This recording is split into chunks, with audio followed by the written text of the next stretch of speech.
value on the company with an end user in mind and an end buyer in mind. And that's the key. We're looking for a buyer who may see in product lines that they have or some operating aspect of this company that may be a real strategic benefit to what they do, and so they're willing to pay a premium on that.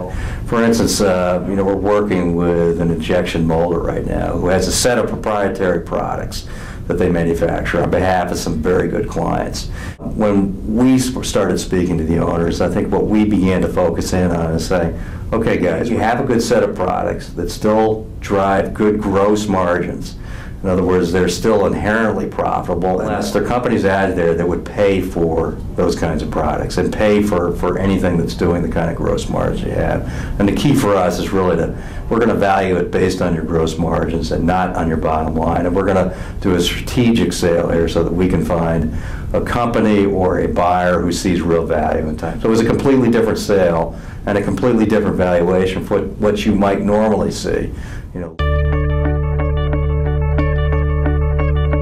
One thing that we advise them is that no matter what point you are in the sale of the business, you want to be running your business as if you're going to be running it 10 years from now.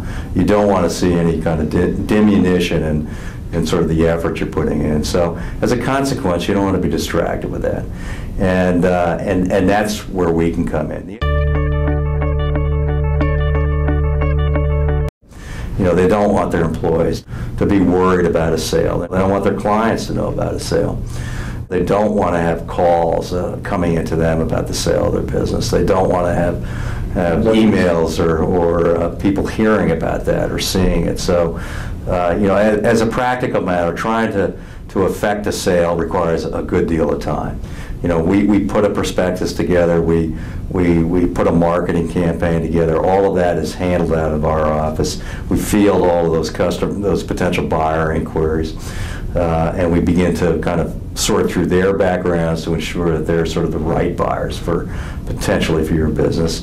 And if we're not doing it, then you would have to do it. And there's really no practical way to do that while you're trying to run a business and maintain confidentiality.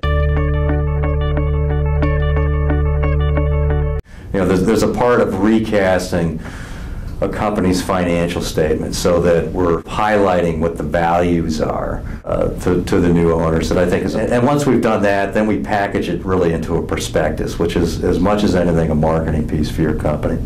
And then we begin to market that prospectus in a myriad of ways. Through our own buyer databases, through the internet, through direct contact of potential buyers, whether that's companies or investment groups or otherwise. We're working on a real estate services firm because they're a well-run company. They have good financials, and we've been able to develop a lot of interest sort of very quickly. Over the last several weeks, we fielded about 40 inquiries on this, serious inquiries, which have required us to do a fair amount of due diligence. And we went on that list down to 10 different buyer candidates who are actually meeting with the owner in our offices, sort of. Typically, it takes us, on average, about 8 months to sell a business. So it's not a trivial process, and there's no guarantee ultimately that we're going to get paid on that unless we sell your business. And if we don't get paid for that investment in our time, then we failed, and we can't afford to fail frequently. So I think we're ultimately, as a result, better aligned with clients than in that kind of a fee structure than one in where we're getting a very sizable retainer up front to try to sell your business.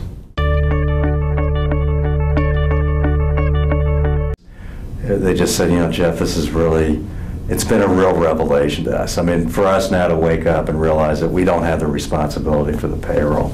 We don't have responsibility to make sure we're servicing the customer in the right way has been a very liberating kind of experience. The fact is that 2 months from now we can look at having freedom to pretty much do anything that we would like to do now in terms of visiting grandkids, taking some trips, doing that kinds of things is really has been a great thing, you know, and by way of not saying what they were saying is, you know, thank you for helping us get to that point, because I don't think they had really considered it until we helped them get there.